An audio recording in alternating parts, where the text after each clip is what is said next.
Check the mic and make sure it sound right, boys.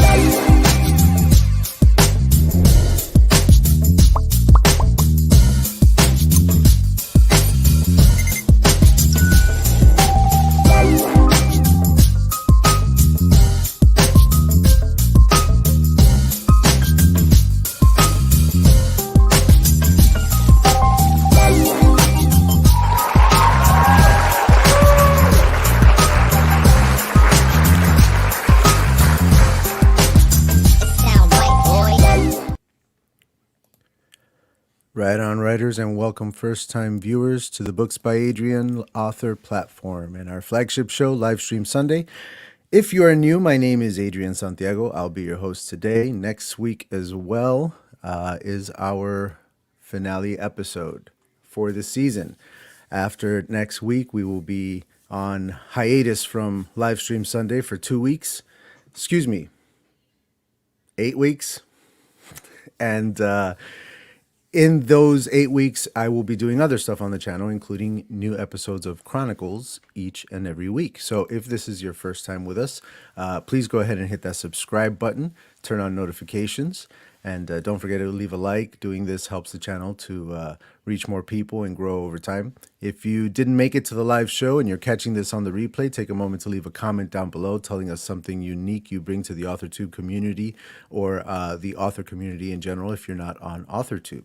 Just let us know kind of where your path in the whole author game is. All right, now let's see here.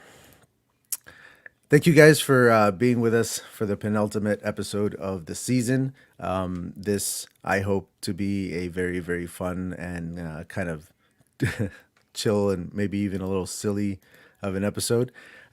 Today's episode will be a discussion with our guests for 60 minutes rather than an interview. We'll take some questions and topic prompts from the chat throughout the episode. And please label any questions for our panel with a big Q so I can easily find them in the chat and throw them up. We won't have to wait until a live chat Q&A section or anything like that. It will be going on simultaneously with the entire episode. Lastly, today and next week for the finale, we'll be giving away a 2-week free trial of masterclass.com. All you got to do is go downstairs, down below, click to sign up for the newsletter, and then go to your email and confirm the sign up. The first person to confirm a sign up for the Books by Adrian newsletter today will win the first free trial of masterclass.com. You get 2 weeks on masterclass.com to watch as many courses as you want, including the one with Neil Gaiman. There's also one on there with Dan. Oh man, I'm blanking on his name. The gentleman writes some really good thrillers. Dan Harmon? I don't know. I might be screwing that up. Anyway, lots of really, really good master classes on there. All right. So without further ado, let's go ahead and bring out our guests. Adam Stevenson's blog of nothingness is really something, despite what he will have you believe. You can follow along with his writing journey, his personal stories, short stories, flash fiction. I can't talk today. And special appearances like this one. Richard Holliday is the author of Nightmare Tenants and Foundations and an aficionado of terrible pizza toppings. Help me welcome our good friends to the show.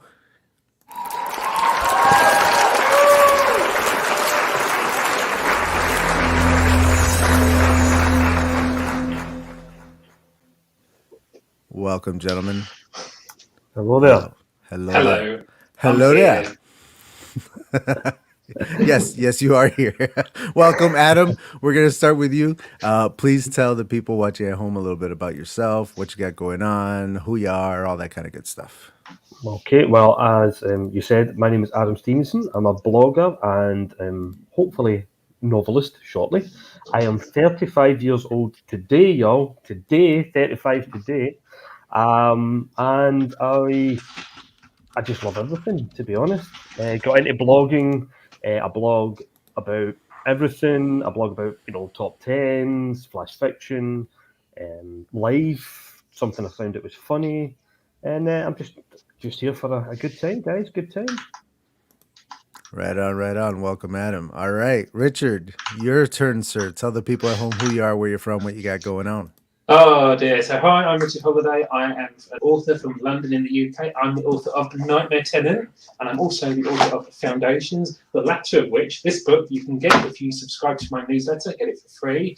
My focus is on science fiction. I do all things like that.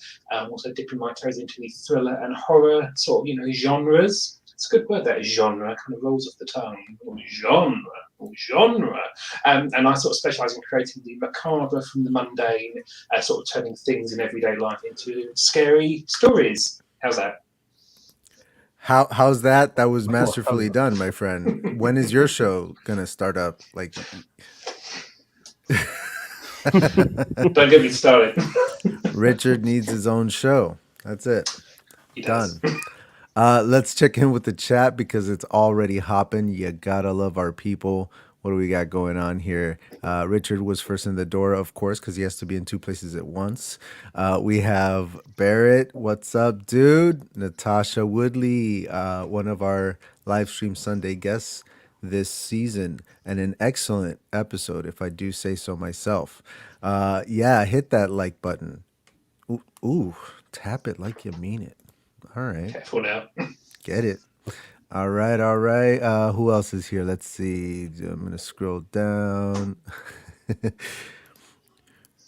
Get a room, you two. Yep. Sounds about right. For people on the rewatch, I'm sorry, but the chat is just hilarious sometimes. All right, let's start off right away. What is Adam's favorite book and why is it Nightmare Tenant? Let's do Quick it. answer. Yeah, okay. Let's dive right in. I love the characters in Nightmare Tenant and the setting.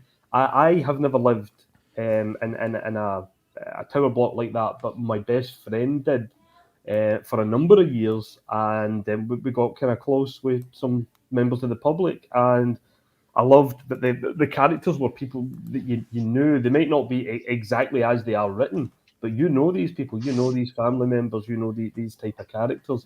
And it reminded me so much, as I said in my review on Amazon, of kind of like Goosebumps for adults, or a little kind of Ghostbuster-y. I kept getting the kind of spooky theme from Ghostbusters as I was reading it. And I've read it twice, and I must say I do love it, man. It's a great, just 1, 2, maybe at tops 3 sitting sort of, piece of literature, as it were. Adam, thank you. Your check is in the post. That was good. Dude knows how to sell a book. Colin Clark has arrived. Sounds better than I do. Yes, it was Dan Brown. Thank you. I've had like 9 people tell me already in the. Who's your favorite fantasy author, Richard, and why is it Natasha Whitley? I mean, Natasha's this is what we're doing today. All right, let's just. They do know this. no bounds. They don't. She's just a fantastic, talented, sprightly member of this amazing community. I could not think of someone who epitomizes the fantasy genre more than Natasha. Damn. Please don't hurt me. No, we're selling books today, man. All right. But she's going to hurt me if I don't say nice things. And Natasha recently, if I remember correctly, finished up her first draft and is getting ready to go on this thing. So let's go, Natasha. Let's go. Who is Richard's favorite blog and why is Adam's? Why is it Adam's? Can confirm that it's my favourite blog of all time. I learned today is actually creative non-fiction, which is a term I've never really heard of before, but it's very good. I would strongly recommend that for all your blogging needs, you go to Adam and his various thoughts. 2 suspicious-looking geezers here. Happy birthday, Adam. That's right. These Adam's two. birthday These today. two are very suspicious. Yeah. Thank you, Happy bro. birthday, Adam. Thank you. Why is Colin Clark my favorite author tuber? I'll tell you why. Because this gentleman, number one, his beard unmatched in AuthorTube.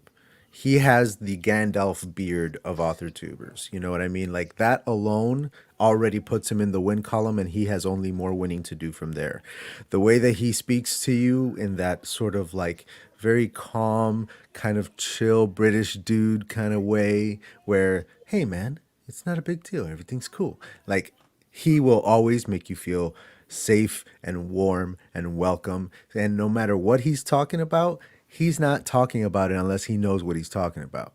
So listen up, Because when that dude tells you something about storytelling, that dude knows what he's talking about. Colin Clark, favorite author tuber. What's up? Amen. Happy birthday, Adams. Happy birthday, Adams. Hello, hello. Happy birthday, Adams.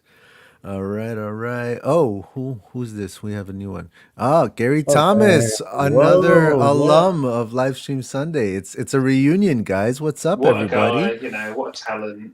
Mm. Literally.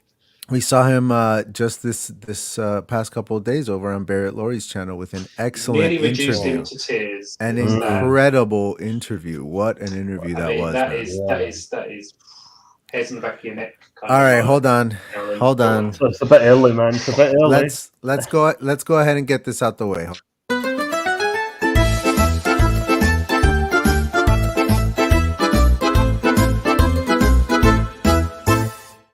Richard Holliday, you have the floor. Why don't you go ahead and let the people at home know what the hell you're talking about once and for all? Here we go. Okay. You have this one opportunity to tell the world why you're insane, and then it's over, Richard. It's never over. It's over, Richard. Combination of the crispy dough, the savoury ham, that lovely bit of sauce, then you have the sweet, crunchy pineapple. It's just All I can use is these contented noises to convey how incredible this sensation of eating a pineapple on a pizza is. So, just gonna.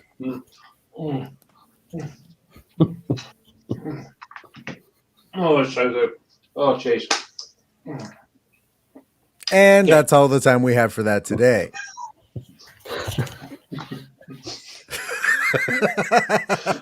I literally left you speechless, Adrian. In a way, yes. But I was prepared for you, was I not? You were. I was very impressed. And I was prepared for you. I knew this was going to come up. All right. All right. We're getting to know each other. Also, Adam, I love your accent. Hey, Chris Kenny's here. Another Livestream Sunday alum. I'm sorry I cut you off there. Go ahead. Just going to say, I think Adam and Colin, they should go into some kind of joint audiobook business. Can you imagine? I can, yeah. I'm just going to leave that right there for a I second. think that's a bit too much information there. We're going to move on. All right. I did not know I had Amelia, that. the comedic genius behind the scenes of Chris Kenny's episode. Like, you guys actually have no idea how much she was cracking me up. Just like it, and it wasn't in between episodes. She's so funny. Oh my god. Ricky Ricardo. Hey, Richard, what's that on the shelf behind you there, buddy? What is that? Well, there's copies of my book. Yeah, but what's that book right there? The white. What is that? This is the recently released tracker by the amazing Bethany Votaw. Hey-o. It is it's a fan. Oh, I can't wait to get to grips with this. Oh, it's going to be amazing. Such a talent. Let's go, Bethany Votaw. Woo! Yo, what a prize. Let's see. Start pointing like Chris Kenny. I don't know the arms though. He's been working out. Let me see what else we got going on here. I want to say hi to anybody new who's come in. Everybody's saying hi to each other. Hello. Okay, here we go. This is why me and Barrett get on so well. We have this really important thing in common. What is TQM? What am I missing here? Don't know what that is. I don't know what children say in their sort of text chat. Children? Jesus. I don't know what young people are anymore. Has Adrian not wrenched anyone lately? What are we talking about here? Oh, I'm missing something. The spanner of power. The spanner of power. The what? People you make people admins in the chat so they can drop links.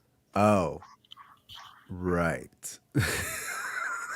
We've confused poor Adrian already. I don't know what's going on, but I'm just gonna roll with it. Oh, look at me. So guys,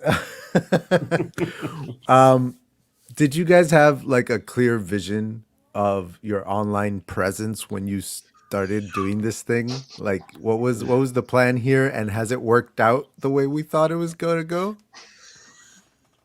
Oh, te quiero mucho, TQM, te quiero mucho. Yo, Can I answer first? I wasn't thinking in Spanish. Thank you. If I can answer first, I was hoping to have almost no internet presence, as we've slightly discussed before, Adrian.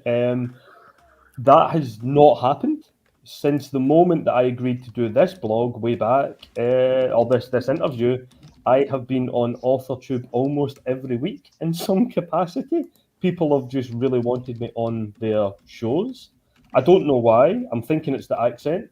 It's the accent. Chicks love the accent. Probably part of it. Yeah, probably that. And if it wasn't for my really old laptop, I'm not going to lie, you heard it here first, I think I am going to need to have my own AuthorTube channel. I think it's got to happen. It's got to happen. Because I'm the only member of the BritPack that doesn't have one. And I need one. There's no point in being part of the BritPack if you don't have it is the place to be, BritPack. I mean, it's where all the action happens. So you need to just sort it out pronto, Adam. I know. I will. In the new year, you heard it here first. It's going to happen. I'll probably can't be cancelled inside of about 2 or 3 weeks, but hey, what can you do? Deary me. That's it. That is it. Let me see here. Chat is hopping. About bloody time, Adam. That's such a British response. Sorry, Babbitt, and dudes. Sorry, so not just chicks, but dudes also dig the accent. So I'm a bit worried now, Adam. You're kind of encroaching on my turf with Barrett. So go away. Okay, I'm sorry. Oh, here it is. Oh man, it was so hard to find a link to her thing here. Okay, I got it. Okay, you got it? Yep, I got it. We're gonna throw it into the chat right over here. All right, so that should be a clickable link for everybody. Let me know if it's working. I didn't test it first. I just copied and pasted. That's the best kind of link. A clickable oh yeah, link. yeah, the clickable kind. All right, so I think that's okay. I felt bad. I don't know what's going on with links in the chat, guys. I didn't do that on purpose. I'll have to look into that. Best of both worlds. So I haven't really told anybody today, but this is what we're actually talking about.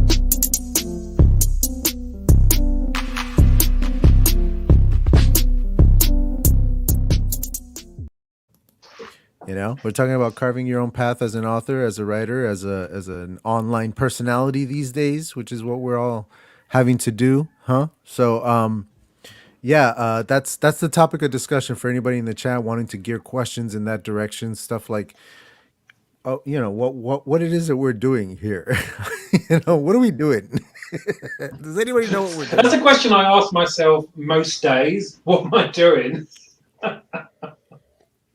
Yeah, how did I get here? It's weird. Yeah. All right. What life choices did I make that led me to this exact destination? And you know what? I wouldn't undo any of those life choices, even if I questioned them at the past or at the moment. So I'm going to end the poll in the chat. I thought he said he's going to end the stream. No, yeah. I'm going to end the poll in the chat because you don't like the results. And we're gonna take a look at the results of Pineapple Pizza and put this to bed once and for all. That's a really good idea. Yeah.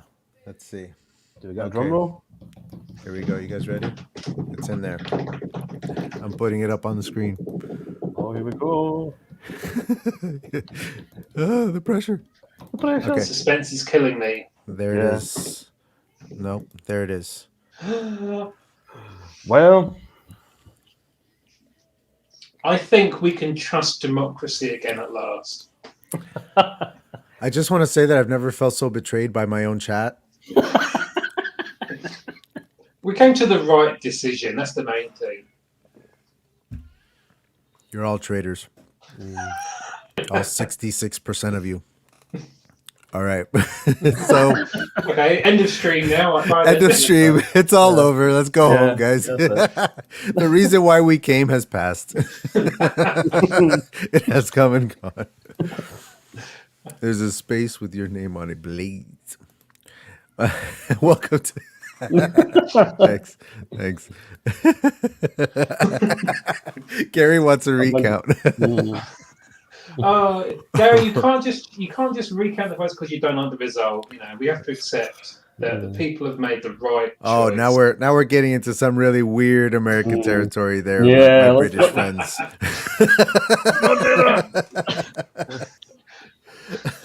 We're gonna start seeing MAGA hats like popping up. Let's watch it. Not get too carried away. Yeah, let's watch it. All right. Where's my? I completely lost my questions that I had pulled up for you guys in the confusion of it all. I just lost them.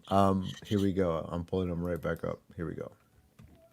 So next up, what would you say sets you apart from other creators on AuthorTube or online? If you're just blogging, if you're just on Instagram, what is it that people should be coming to you for? The right choice in pizza toppings. I mean, oh dearie me. I don't know. Why would people come to me apart from the chaos I sow on this platform and on other platforms? Yeah, you are kind of like the Joker of AuthorTube. I feel like you pop up all over the place simultaneously. Sometimes you know how there's like 3 Jokers now. Like I feel like there's 3 Richard Holidays, and he just kind of shows up to everybody. Adrian, people would be happy with just one Richard Holiday. That's enough for the world. Can you imagine if there were multiples of me? I don't think the space-time continuum could handle it. There would be a crack in the space-time continuum for sure. The multiverse would explode. It would.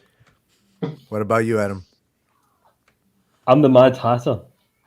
That's what it is. Nice. I've realised this. I am extra, I like to call it. I'm very extra. My blog, as I'm sure you've read, is quite extra.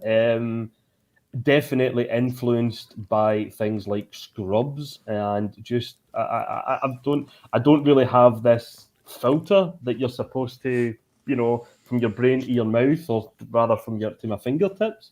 I've got a lot of questions that at 35 years old, this is going to be my running theme, not pineapple on pizza, the fact I'm 35.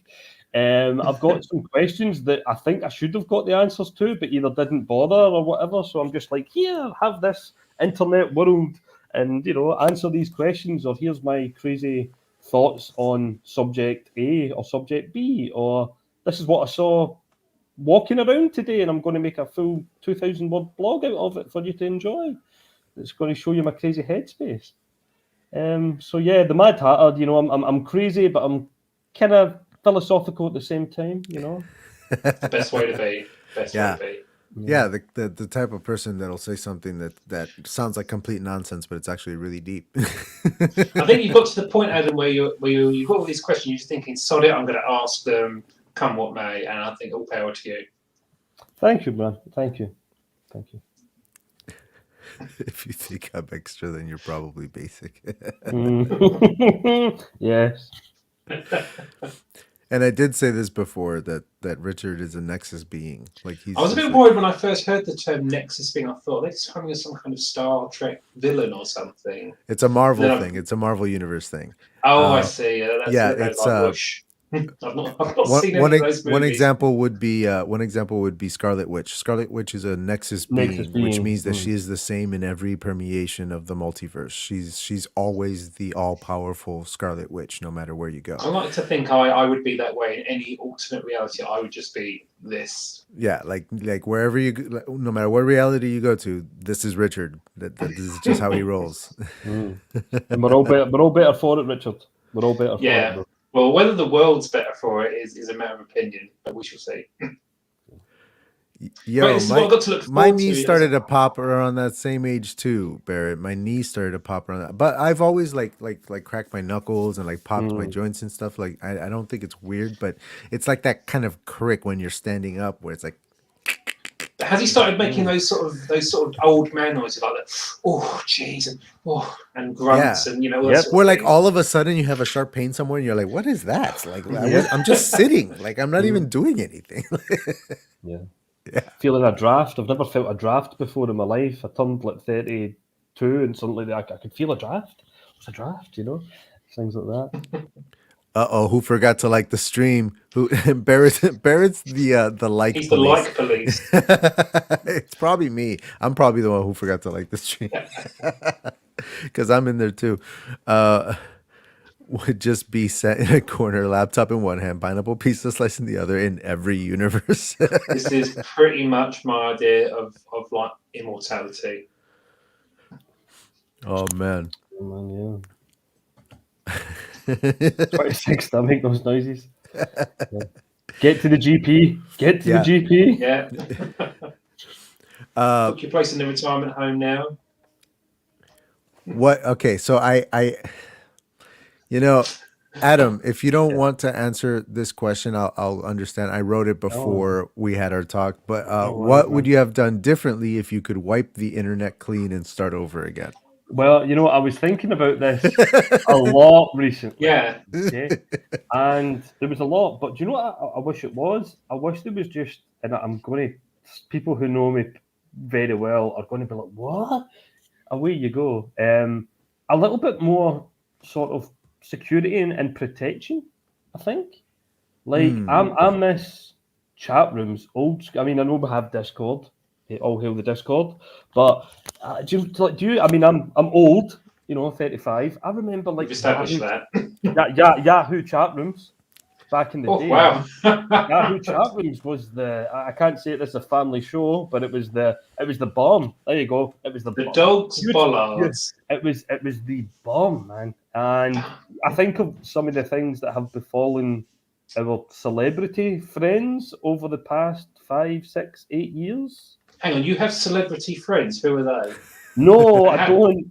I have imaginary ones. I pretend I know people like Emma Stone and people like that. And I just think if there was, I don't know, a bit more sort of security, a bit more. I can't think of the word, Adrian, so please apologise for that. But do you know what I'm trying to say? Like, I feel some of the things that have befallen these people, whether you are into that or not, but there's like chat rooms and things, like are now seen to be like, this is where the creeps are. This is where, people go to do really naughty things. So I was like that. I would prefer if there was a bit more security so that those things never came to pass. I'd also get rid of the dark web, even though I think I do use it in my novel I'm writing at the moment. I'm like that. Get rid of the dark web, man. That just sounds like a really scary place. That's very cyberpunk, doesn't it? Seems like a bad idea. Yeah. Seems like a bad idea. Yeah. Even though the things that we're all afraid of, like running into in there, are like a very small percentage of what you'll find in there, it's still like a really like strange place to like poke your head in.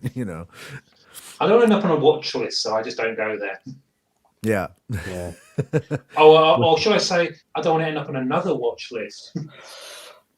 Your words, bro. Your words. So what about you, Richard? Wiping the slate clean and starting fresh. What do you think?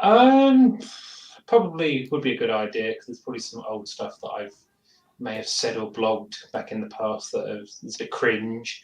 I think I remember my sort of blogging journey, and I did do like a few blogs. I started on, what was it called? Just showing my own age. I did it on MSN Spaces. Who remembers that? It's a deep cut, bro. It's a deep cut. Who remembers MSN Messenger? I mean, I missed that stuff. I missed that stuff every single day. I was always more of an AIM guy. AOL is the messenger, man. AOL, jeez Louise. What, Grandpa? I think the trouble is, I think we were like the first generation to really grow up with this technology as we grew up. So it just became like a really interesting sort of formative experience. So remember ICQ? That was another thing, wasn't it? ICQ? I don't remember ICQ. That was a chat thing, wasn't it?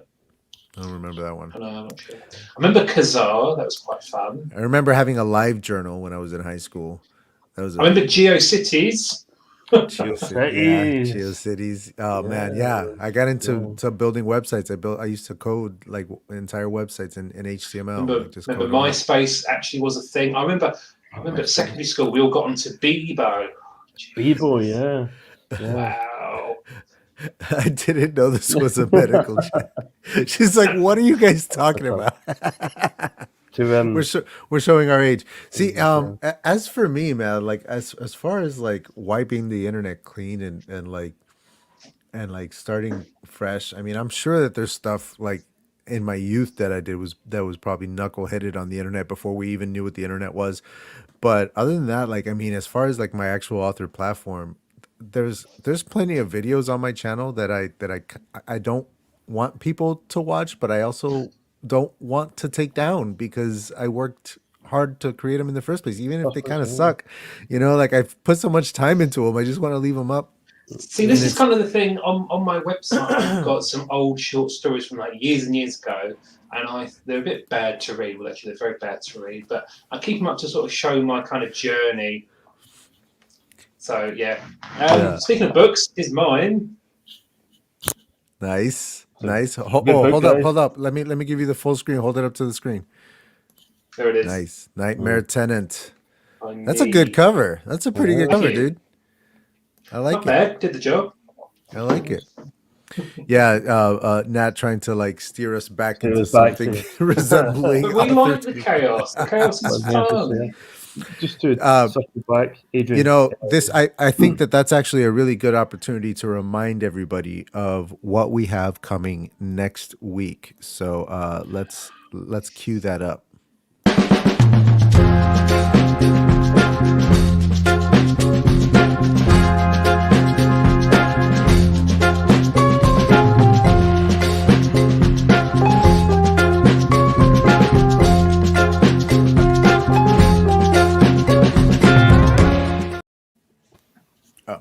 So Kent Shawn returns to Livestream Sunday. If anybody remembers the last time he was here, it was essentially a masterclass on the hero's journey. And next week, it's not to be missed, even though his humongous face there was terrifying. But I find that to be part of like what makes him such an effective teacher. You're kind of scared to kind of dissent from that. Yeah, you know, you're like, yes, terrifying. Whatever you say, yes, definitely. So be here next week for that because it's going to be awesome. We're gonna get. It's gonna be rad. It's gonna be lit. It's gonna be lit. I don't know what any of these words mean. Fire. By the way. It's gonna be fire. Fire, Leon. Yeah. Where do you guys see your platforms going next? What's the next big like challenge or goal or tentpole? What's coming up next for you guys as authors on the internet? Can't say much about tent poles because I don't really like camping. But this year I've been focusing on my newsletter, just kind of building up my kind of platform. I think the reason why I focused on that, beginning, I was like, who uses email anymore? Like, hello, museum, call in. But it turns out that social media, I think, it's like a hotel and you're just renting it. Like you're kind of at their kind of whim and mercy. So I've been focusing on the newsletter because then I can just go directly to people, which is a really kind of powerful tool. So I'm kind of going to focus on that a bit more next year and focus on more books because everyone likes more books from me. Adam? And if you sign up to my newsletter, you get this for free. Hold up. Foundations. Yeah. The link is in the description. So grab this for free. Yeah. Everyone likes free stuff. Go get it downstairs. If it's free, it's for me. That's what I always say. All right. Looks scary. Good cover. Right on. Yeah. Does your shirt match your cover, Richard? No. You think so? A little bit, bro. A little bit. Printed my memoir out the other day to do one last rewrite. Gary, did your printer start smoking again? Because it happened one time when you printed your book. He told me his printer literally started emitting smoke. I mean, that is a hot piece of content then. Yeah. That's, it's fire, as the kids say. Working on what's everybody working on right now? What are you working on right now? As in right this second, I'm working on this stream, attending it. Adam, what are you working on? I'm working on two things. I'm being a bit of a two-timer here. I am working on a series of blogs, which I'm sure you have. Well, a lot of people have read arguably the first one in the series, but it's not. I've come up with this thing called the Detective Files, where because I'm extra, what I do is I investigate something, and because I could have been an investigative journalist, I decided to go the full hog and become a detective in my mind and try to work some stuff out. So somebody read the first of the 3 blogs about that. It was about a YouTube channel when YouTube was in its infancy that I loved and then kind of refound years later, and it was not the same. Something dark and quite dodgy had taken place. And it was actually about, funny enough, when you were talking about videos that you'd done in the past that you don't want people to watch, but they're still there. Yeah. This creator has almost taken away all of their old content, and with it, taken away you know what, I'm extra. I'm just going to say it. Taking away a character, or I'm trying to think of a word for a character, like I can't think of the word, but it's a persona. I've taken away a persona that, in my younger age, I was probably slightly in love with. So it was about refinding that person. So I'm working on that. I'm about halfway through that. I'm about halfway through 2. And I'm also working on my debut novel called Kathy's Song. Kathy's Song? Kathy's Tell us Song. about Kathy's Song. Right, okay. Kathy's, you want the abridged version? Wasn't that a song by Neil Diamond? No, that was Sweet Caroline that you got. Yeah, like give us the elevator pitch. Like what's elevator the, pitch what's is Fish Out of Water. A Scotsman wins a screenwriting competition, gets whisked away to the bright lights of Hollywood, and starts to find himself falling for the new it girl in Hollywood. And basically, it's a case of, can these 2 people from very different backgrounds and different age brackets, of course, can they withstand each other's issues and the problems around them in a world where if a relationship lasts longer than the milk, it is seen as a success? I'm like beyond interested in Nat's haunted story here, because the way that she says it, that it's been done. So what's really crazy? Like where are we going with it? That's going to be interesting to read. My goodness. I mean, that was kind of like my inspiration for Nightmare Tenant, was trying to do like a new twist on the sort of haunted house. So I kind of went for the creepy, abandoned high-rise kind of vibe. You could call it an urban horror. Oh. Now we're getting fancy. Now we're getting fancy. What genres do you guys play in, and how do they influence your online platform, your image? Do you think about that sort of thing? Well, mine is romance. This is the first time I've ever done romance before. Because in your entire life, ever? I'm extremely romantic, Richard. Extremely romantic, bro. Oh, I can believe that. Yeah, just you ask Barrett. I'm mega romantic, my man.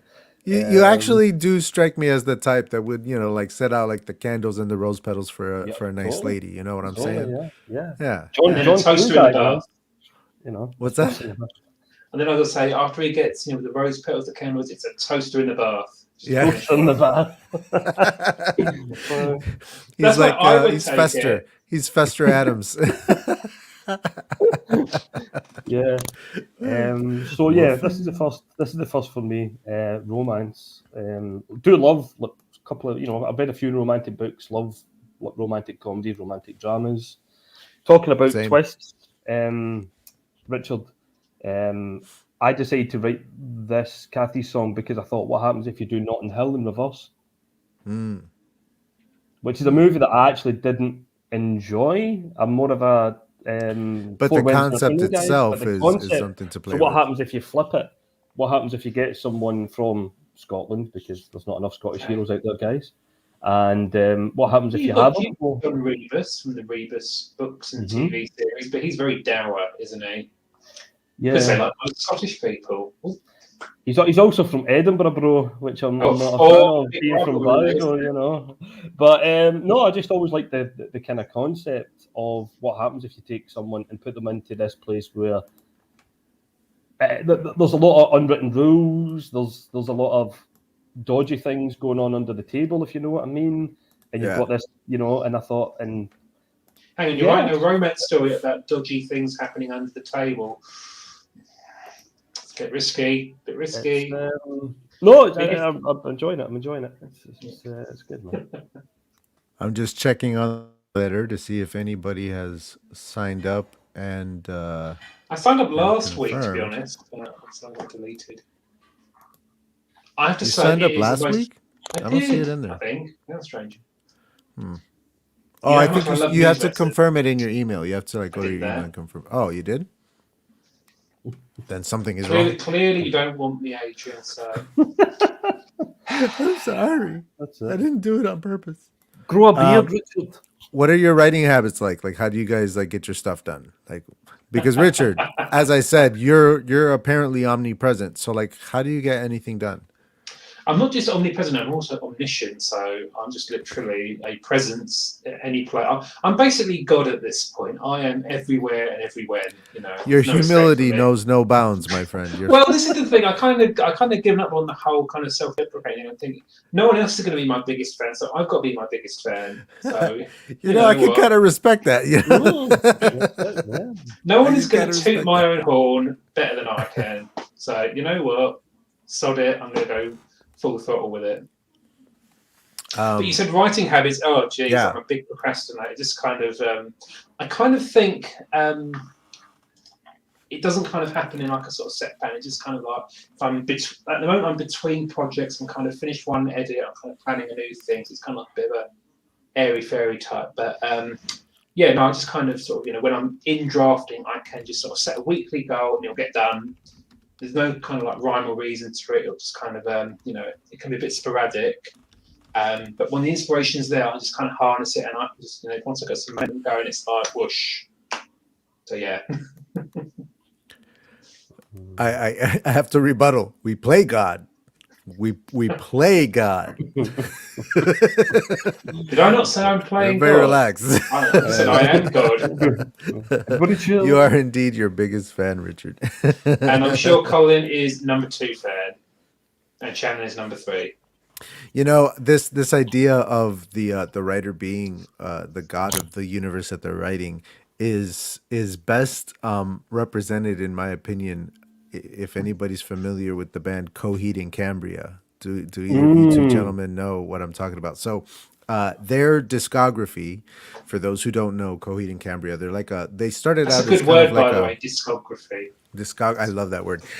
For those who don't know, they started out early in their career as being very like punk influenced, but they always had this kind of like metal, kind of grunge to them, and they evolve as a band with every album. They sound different on every album, and they keep growing. And the brilliance of Coheed and Cambria is that every album they put out, for a time anyway, was a book in a series of books. They were always concept albums that all took place in the same universe, telling one gigantic story. And it's an incredible feat of storytelling for anybody who's interested in that sort of thing. But I bring it up because in the third book, we've been following characters in the first album, the second album, and now in the third album. The idea is that you're not just getting the story going on in the book, but the camera sort of like pulls back and starts showing you the writer of the story. And the writer of the story is the main character of this third album. And it's a story of how his wife was unfaithful to him, and his marriage is falling apart, and he's starting to kind of lose his mind a little bit, become unhinged. And the more stressed out and damaged that he becomes, the more he takes it out on the characters in his story. And up until now, throughout the story, when we've been looking through the characters' eyes, anytime that they pray to God, like it's all within the story. But now you're seeing the writer, and you realize that the characters are praying to him. He's the God of their universe, and they're praying to him to stop taking all of this anger out on them, to stop smiting them left and right, so to speak. And he's just becoming more and more insane as the album goes on, and it's an incredible piece of storytelling. But just that idea of making the writer a character, and the writer is the god of the universe, and now you have this like double universe 2-story thing going on, and how they influence each other. Like, for anybody who loves storytelling, go check that out, because holy shit. Coheed and Cambria. Chris Denny knows Coheed and Cambria. He knows what I'm talking about. Let's go. I think this kind of raises a good point in terms of if we are gods of the universes we create. Are we going to be loving gods or vengeful gods? I'm usually the latter. I give my characters a thoroughly rotten time and I enjoy it. So I see Adam as more of a loving god in his story. Because he wants them to have a happy ending. Right, okay. I do love a This is a happy good ending. poll. I'm going to throw it up. This is a good poll. I do love a continue. happy ending. Sorry. I do like a happy ending. However, I would say that some of my most successful writing works is when I'm not really into the happy ending. I once wrote a short piece of fiction. I need to actually dig it out and maybe edit it for my blog called "It Ain't Me, Babe," named after the Bob Dylan song. And that ended really quite severely. I had an idea of what I thought the ending would be, and then I thought of a better ending, and it's quite the downer, man. It's quite the downer ending. I love a good downer ending, though, if it's earned and effective. Yeah. If it lingers in the mind. Like bring it on. You know, it doesn't have to be a happy ending to be a piece of masterful. Sometimes an ending is an ending. That's it. It just has to be an ending. Yeah, I mean, think of No Country for Old Men. You know, the killer gets away with it. They never figure out who he is, why he was there, what's going on. Yeah, he just came in, wrecked house, kept moving. Yeah, sometimes the ending is just the ending. That's the story. Kill your darlings. Yeah, it can be tough. It can be tough to kill your Kill darlings. everyone. In the context of writing, I hasten to add. That reminds me of, I was telling you about this 3-series blog that I'm doing. When it gets to part 3, I just go like full fantasy, and it just becomes like a John Woo shootout, like in front of your eyes. And I was talking to my friend about it, and he's like, okay, and he's like, and it becomes like a boss rush. It'll make sense if you guys read it because there's characters, so it becomes like, if you're into video games, you'll know what a boss kind of rush is. Sure. Or to go really old school, I call it the pagoda. If you know Game of Death, the Bruce Lee movie.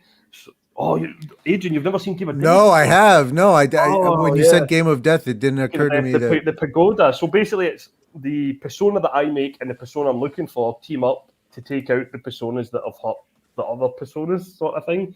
And I just thought it's just like a pagoda, like a John Woo-esque. And I was telling my mate about it, and he's like, okay. Just giving him all the details, I'm extra, so I'm like talking to him on the phone, and he went, so you're going to write a blog where a character you've made up in your mind is kind of like you, and another character who used to exist on YouTube slaughtered about 300, 400 people, John Woo style. And I went, yep. And he went, sounds like you, bro, get it written. Yeah. Okay.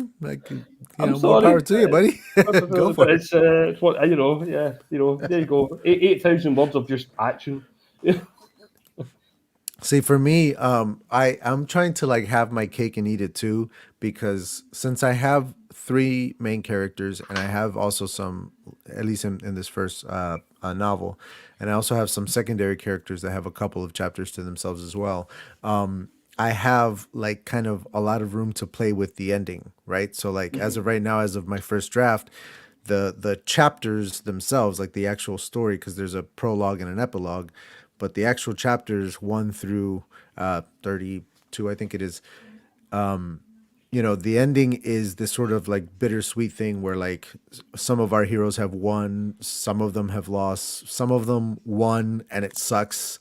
And it's just this, I get to play with how it ends. But then the epilogue being the actual final chapter, I get to really go for the kill with that one. And I'm very excited for people to read all the way through to the epilogue, because my intention not only is to set up the next book, but also to just make you cry and throw your book across the room. I just want to piss it. Yeah. I'm going for it. You know what I mean? So you get to have a couple different endings. You want to make your audience so angry by what you do to the characters. They kind of are so heated. They have to pick up the next book and find out if you fix it. There you go. Yeah. I'm going to write that on the back of the book. That was all. Now you're picking up this torn and wrecked book. Yeah. See, this is the comment I really agree with, because in my novel, The Thaw, that I'm working on, that I'm going to be querying next year, I've got a main character who becomes so immensely broken by the events of the book. It's kind of like a big contrast. So he goes through that sort of physical journey and the inner journey. and comes out a totally different character at the end, which hopefully the audience and the readers can kind of come on board with. I don't want to say any more because I might spoil the juicy ending I've written. I like it. I like it. What about bookending, as I call it? I'm a big fan of bookending. Yeah. If you know that. If you, Likewise. I don't want to insult anyone's intelligence, but almost like you started somewhere and you end kind of in the same place, but it's the sort of journey that makes it. I believe it or not, I've got a prop here. Hey, The Android's Dream of Electric Sheep by Philip K. prepared. Dick is a book that does that very well, and was probably the first. I read this at 14, which I shouldn't have done. That was a mistake. But the character goes through a journey, but without giving away spoilers, it kind of does end up in the same place where it was, but we're changed, I think, through reading it. Or at least I know that I was. Yeah. I became extremely paranoid. Thanks, Philip. And it was the first book that it was more about the sort of spiritual. It was the first book I'd read where a lot of it, whether you knew it or not, you were actually in the character's head. A lot of things, but there's not a lot. I mean, the film Blade Runner is a masterpiece, but the book it's a lot more stripped back. There's not a lot of action. It's more a lot of questions, a lot of questioning everything, which is not maybe something that you should give to a 14-year-old boy who's going to start questioning absolutely everything in his life. But here we are. But bookends kind of starting where you end and things like that. Right on. Yeah, I like the book ending thing too, man, and it's something that I try to do as well. It's something that I work into the structure of my writing. My prologue has enough foreshadowing in it for the rest of the book, hopefully disguised enough that it doesn't ruin anything for anybody. But I do love a good prologue. Yeah, when you get to the epilogue, I want the prologue to have felt like it was really, really worth it because it set up things that paid off in the end. I see the prologue as like the pre-credits sequence. The cold open. The cold open. Yeah. Mm-hmm. Yeah. I look at it the same way. Yeah. Mm-hmm. Some of the best episodes of Breaking Bad begin like out of left field. You're like, what am I even watching right now? And then by the end of the episode, you go, oh. Like that's what I'm kind of like that kind of bookending of the imagery. You start at the same image as you end at the same image you become. It's a totally different meaning. Or throughout the course of that journey, you realise what the meaning is. That's really good. So we ended up with 50-50 on the God question, by the way. Well, I voted we are gods. Ironically, I'm an atheist. Yep. I'm not scared of the Christian fundies. Oh man, that's funny. Oh jeez. No, this is gonna be a nice little hot button episode for everybody. It's gonna be great. Yeah. That's a fantastic thing. I've just thought of something, and I don't want to. I'm allowed to give spoilers for things away on your show, Adrian. This is your barbecue, man. This is your barbecue. What could you possibly be spoiling that's coming? Well, I'm just thinking. I love the idea of ending in the same place you begin. Now, it's not technically true, but if you look at the Star Wars saga, where it sort of starts and where it ends is the same place. Does it make complete sense? Maybe not necessarily all the time, but they swung for the fences, man. Yeah, man, that's it. Yeah, back into a corner, just keep swinging. Yeah, I mean, endings are a big deal, man. If you don't stick the ending, everybody's gonna always think of the ending first. And what did you think of when you said that? You thought of that one show that used to be the biggest show in the world that nobody talks about anymore. Game of Thrones. It could be, you could say Game of Thrones. You could also say Dexter. For me, Dexter's not done yet, man. No, Dexter's back, and it's actually really, really good. I've not seen it yet, man. It's so good. It feels like the first 4 seasons, but also not like you're in a whole new place, whole new characters. But it feels like the good old days. It's back, man. It's good. And the like cliffhanger moment of this most recent episode, like today's episode, I was watching it last night after it went up after midnight.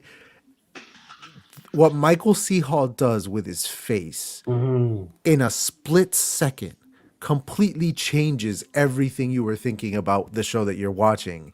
And it's amazing that he can do that. Like that dude's he's still got it, bro. He's an incredible actor. But anyway, endings. I was thinking about Dexter because before this new, return to Dexter, it had those 8 seasons, and in my opinion, of course, the first 4 are practically flawless. Like, there's some cheesy moments here and there, which happens in television as they find their footing. But all in all, it's an incredible piece of work, those first 4 seasons.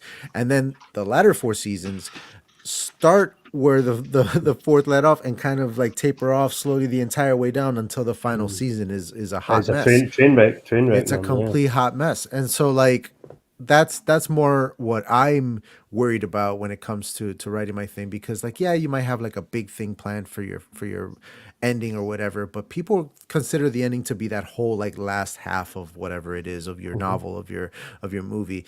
And if it's a steady decline the entire time, they're going to feel that the entire time. It's not going to pay off. Like that ending, the ending is incredibly important.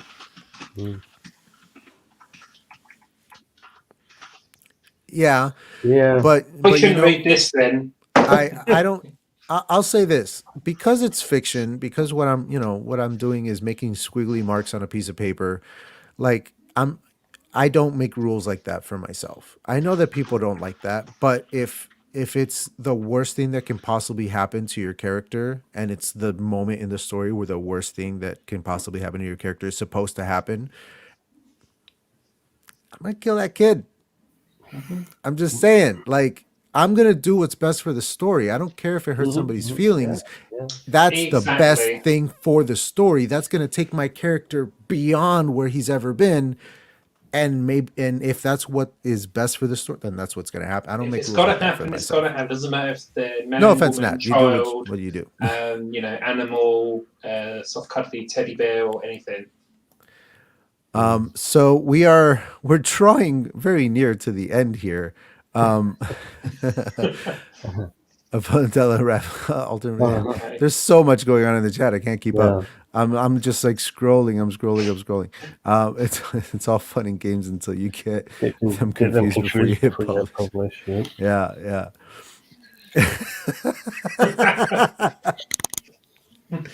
And I didn't say I might kill that kid. I said if it's the best thing for the story, I'm gonna kill that kid.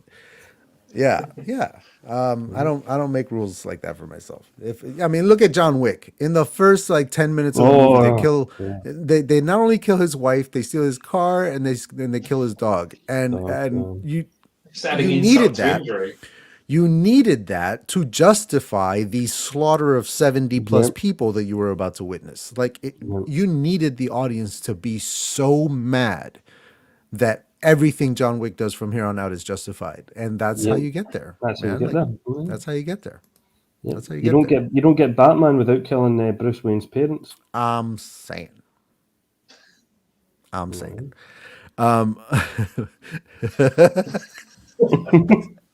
Wow. That is not what I said. Yeah, it's not. Yeah. I like Barrett's comment that nobody kills kids like Richard.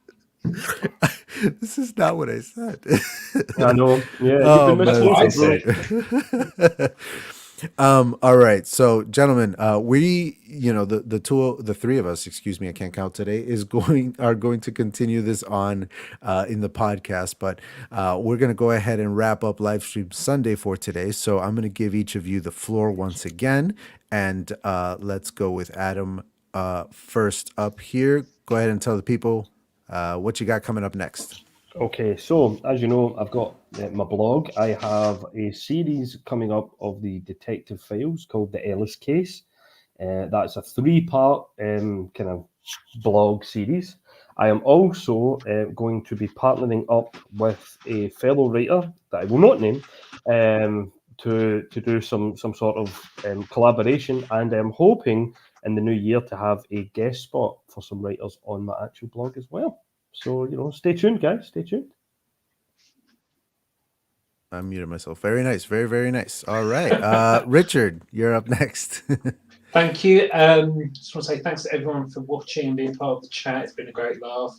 If you want to see more of me, you can obviously get my book, Nightmare Tenant, on Amazon. If you want to get the prequel Foundations for free, then what you have to do is subscribe to my newsletter. It's well worth doing, so thank you. I gotta get me one of those, man. That's really just like punch it up anytime. Subscribe to the newsletter. For everybody, links are in the downstairs. Please be careful when you're in the downstairs. Though, to be It's honest. don't knock It's quite anything sensitive. over. That's No, it, don't yeah. knock anything. Just if you pick something up, Look, put it look back where with you your found eyes, it. not with your hands. That's One it. last happy birthday here to Adam. Thank you, Of course, guys. happy Thank you. birthday. Thank you. Like a Claps. cheese, he gets better with age. I'll take that, bro. I'll take that. Yeah, I'll take that. I'm happy with that. I always hear wine. I've never heard like a cheese. Yeah, cheese. Yeah. Yeah. Oh, that joke was just brilliant. that took me by surprise, man. I wasn't I had expecting to that. think carefully about that. Oh, Carefully. Oh. Jeez. Here we go, man. All right, you guys. Thank you so much Thank you, for gentlemen. coming. Come back next week for another episode, Livestream Sunday, the finale of season 3 with Kent Shawn. Come back this Thursday at 11 a.m. right here to get more with these two jokers. And man, it's been a lot of fun. Thank you guys for coming. Right on, writers, and we out.